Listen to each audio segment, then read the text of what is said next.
I'm going to turn 40 in a month, and I've never actually told my origin story. So this is where I'm going to reclaim the story. I'm going to try to tell it in the way that my narrative sees it today. I'm not scared to be seen. I've been doing the abundance work. I'm growing into this beautiful entrepreneurial life where I can live my $1,000,000 day, be recognized for my work, and stand true to my power and magnetize people who are into my vibe and my mission of creating healing art spaces and build something that's intuitively aligned with who I am. And hopefully, when I'm watching this when I'm 50, I'll say, yeah, you know what? You've grown a lot. You've done a good job. So let's start at the beginning. I was born in Canada, first generation born. My parents were split up. I never met my bio dad. My mom raised me with my uncle, and it was pretty good and it was pretty harmonious all the way up until about the age of 12 when he had an arranged marriage.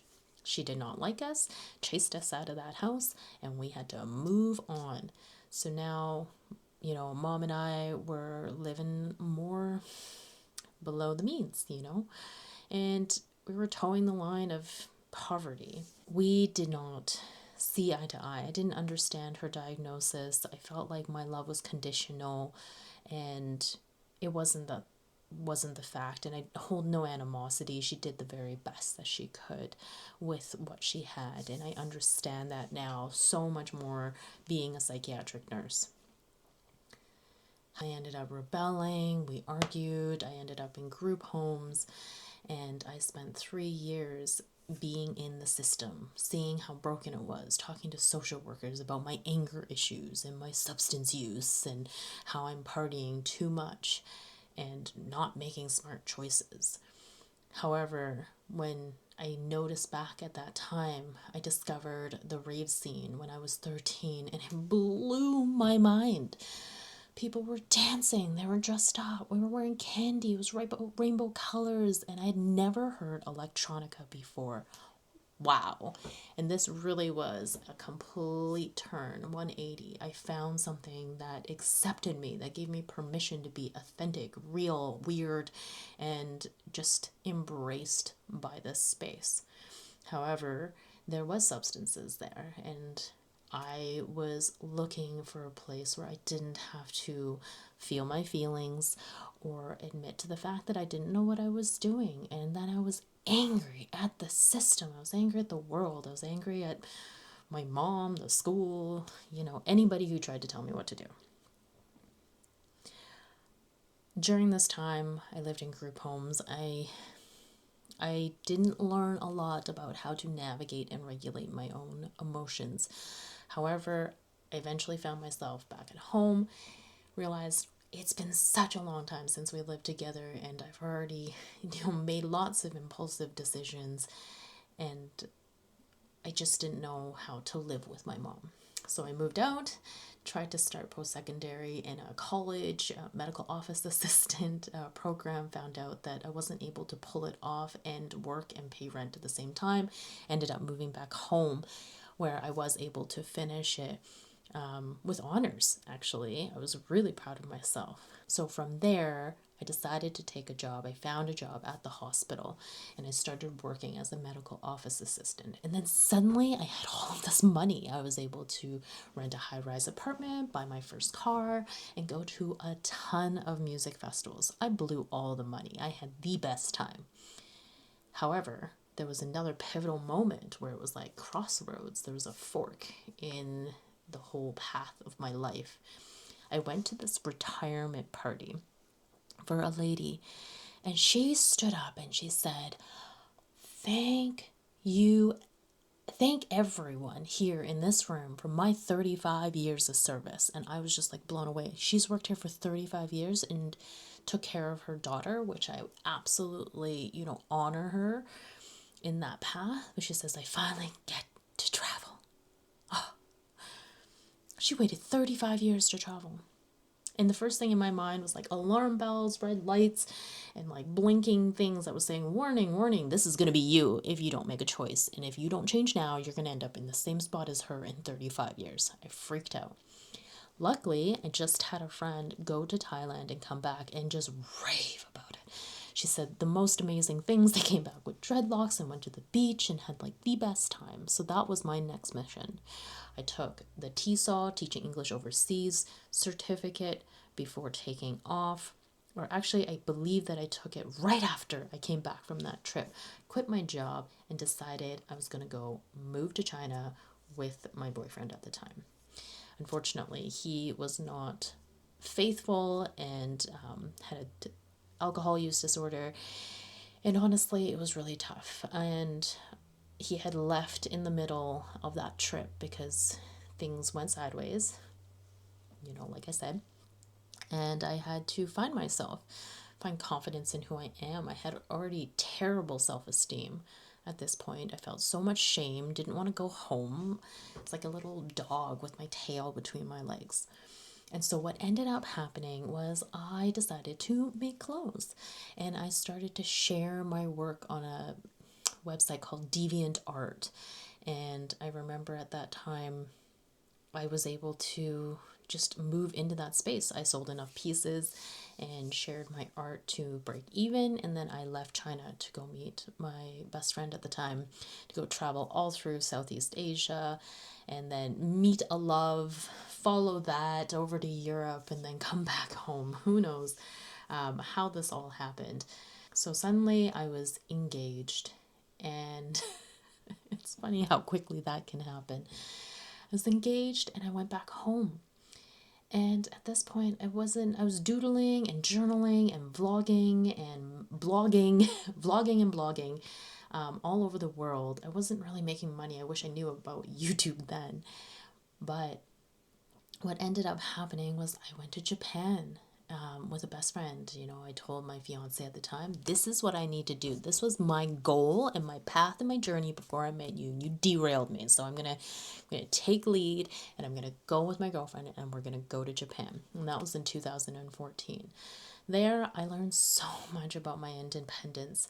I did not end up marrying this person, but I learned so much more about myself. When we broke up, I took my Christmas money. He broke up with me like on Christmas Eve over an email, and I was heartbroken. I took my Christmas money, and I remember meeting my Japanese friend, and he said, what do you want to do? And I said, I need to impulsively retail therapy. I need to shop for something. He said, what do you want? And I was like, well, I've always wanted to play guitar. So he took me to a couple used guitar shops, and it was down this beautiful little strip, and I was able to find my Yamaha guitar, which is actually still behind me. I traveled with it and everything, and it filled my heart with so much peace and groundedness, and I processed all my emotions through sad breakup songs, and it worked for me. I was 27 at the time, and I didn't know how healing playing an instrument was until then. I played the trumpet when I was in high school, but my mom didn't like how loud it was.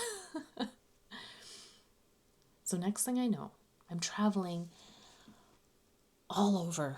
Eventually my visa in Japan ran out. I went to Indonesia, and I met some really amazing people. I ended up in Taiwan working at a hostel, and I met all these beautiful, amazing people from all around the world. And my main goal at that time, when I was 27, 28, was to travel to all the countries in the world. And I even tried to do Kickstarter, or was it a GoFundMe, to do this. And I remember there was like a global challenge, and we had to send in a video, and I loved this video, and I convinced all the people in the hostel to make this piece of art to help hopefully get me nominated to go. Obviously I didn't win, and that's okay. I did travel to Europe, and I saw so much art and so much culture that I didn't know how to harness it. I just knew that there was something bigger than this, like something bigger than myself that I was supposed to be doing. One of the big things that happened here was I walked the Camino, and it's supposed to be this pilgrimage. And at the end of the pilgrimage, I didn't have any money. I got pickpocketed in Oporto in a cathedral, and the cops laughed at me, and I was just that silly tourist girl. But I ended up getting back home, and I felt so much culture shock, anxiety, depression, I don't know, sadness. I tried to take all of my travels with me back home, and nobody, this was not on my friends at all, but I felt so lonely. They had all grown up without me and they've done different things, and I didn't feel like they wanted to hear about my travels, and they just didn't relate, and I felt like I was bragging and being like a privileged kid who just like ran away from all her friends to go on this, 8-year adventure, because like I left when I was 21, and I came home and I was pretty much like 28, 29, which was wild how long I was gone for. The time just disappeared. I was able to like paint murals and work in places that I never thought I would, and meet lifelong friends. I was very lucky. This leads to the next part of my life. This is the part where things get interesting.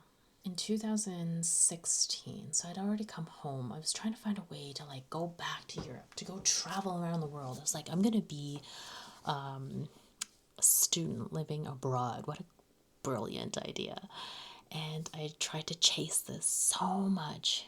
And what ended up happening was I went to this festival, and next to me was my future husband. You never know, right? You got to be in the right place at the right time.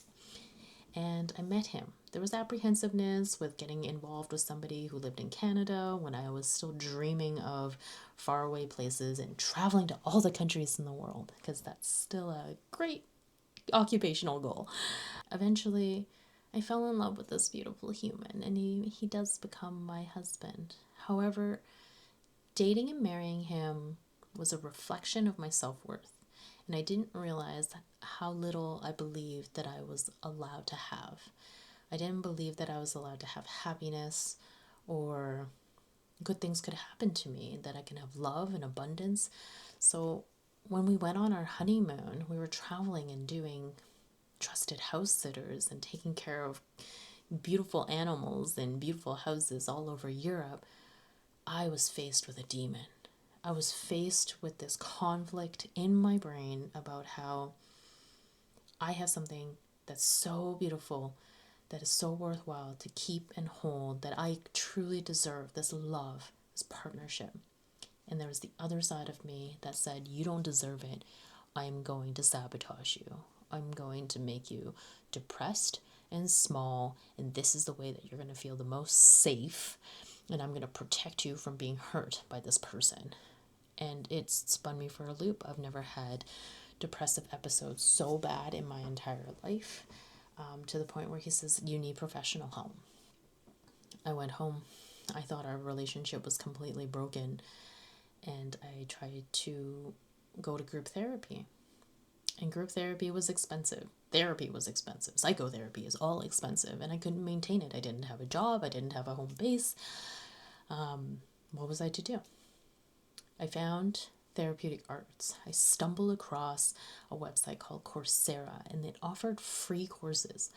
I went through this course. I just registered for it and went through these different art prompts. I wrote stories to myself, letters to my future self, trying to break the narratives. I started doing this therapeutic shadow work and having this conversation. This is the beginning of something beautiful that's going to happen in the future. I didn't know what it was. And I started reconnecting with myself. I started healing some of the anxiety and the depression that's in my life.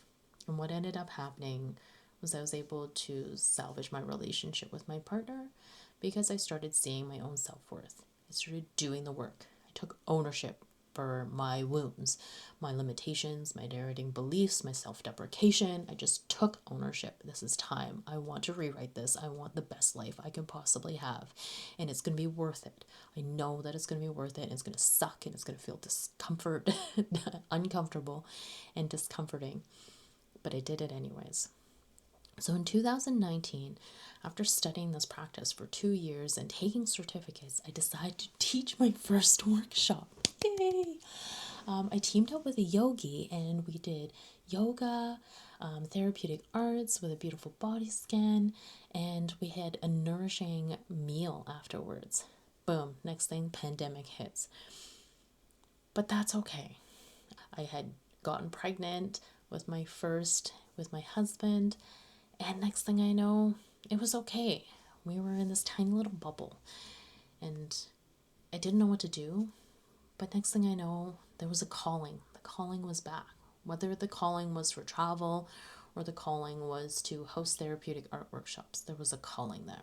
I didn't know what it was. So after working in a homeless shelter for a couple years, I realized I don't have enough mental health and addictions training. Like, what can I do? And I really like working with the vulnerable and marginalized population. So I decided to study to be a psychiatric nurse. And during this time, I used watercolors to help me integrate how stressed out I was. And this all happened because I went over to a friend's house, and this has been the first time, our first friend meeting in like ages. We all remember those. And she just swept off the kitchen table and put out watercolor paper, paints, and brushes, and just flipped open a YouTube video and says, "Here." I was able to come back to that when I was super stressed out, and I was thinking like, oh, what am I going to do to decompress from this exam?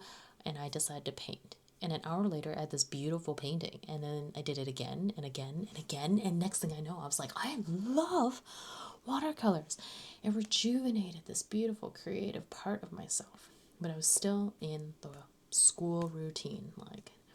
But during this time, I was learning time management.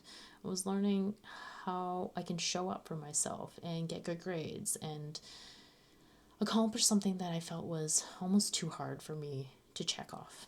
I think becoming a nurse was very intimidating. It still kind of is. And at the end of that last clinical rotation, I even wrote a child's book for my daughter. And that was a really big celebratory moment. Next thing I know, I had just graduated, and a couple weeks later was my birthday. And on my birthday, there was a women empowerment festival called She Wolf that my husband bought tickets. He gave me a ticket to go, and I got to go see this beautiful event. And this event lifted this veil. That's what I always say, lifted this veil, because I knew it was always there. I could always see it, but I wasn't looking for it. So when it lifted this veil, I saw all of these empowered women doing exactly what they want, these beautiful entrepreneurs. And I was like, I want that, but I don't know what I want. And then the first thing that came up was, I want to teach therapeutic arts. I was nervous, I was shy. I just had so many issues with visibility and self-trust. I wasn't listening to my intuition. So I started attending more women's circles, practicing meditation, practicing sound intentionally, manifestation, journaling, reflection, and I brought therapeutic arts right back into my life. I met people who did help foster that. They believed in me and they trusted me. I started putting my art in galleries, sharing it online, just to show some visibility. That whole year happened. I even tried to apply for a grant and realized that I couldn't get the grant because I was not a nonprofit organization. So I applied to be a nonprofit organization, which I don't think normal people want to do. But I did it because I was so driven by doing this grant and doing community service work. But I didn't have like a clear path. I didn't have any social proof. And so I was denied 5 different grants after registering for my nonprofit. That's okay.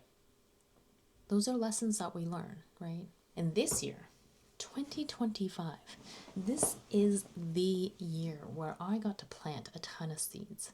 I rolled into the new year and I did a live painting at the next She Wolf 2.0, and I just went through so much personal challenges, again, with visibility, with self-trust in my art, in who I am, if I was intuitively being led or if I felt like I was being pulled by the external forces of performance and pressure. It was a lot. It took me like 2 weeks to recuperate from that, but I learned so much about myself. And there is a video all about it, actually. But from there, I decided I needed to get off social media. There was just too much noise and it was stressing me out. And when I did that, something just came and like landed on my lap. It was 2 YouTubers called Victor and Aaron, and they did Full-Time Purpose, and they were just speaking my language. I was like, yes, this is what I want to do. So I joined their program on a platform called School. And this platform just showed me the way, of what was going to come. I didn't know yet. I started building my YouTube channel. I became more confident.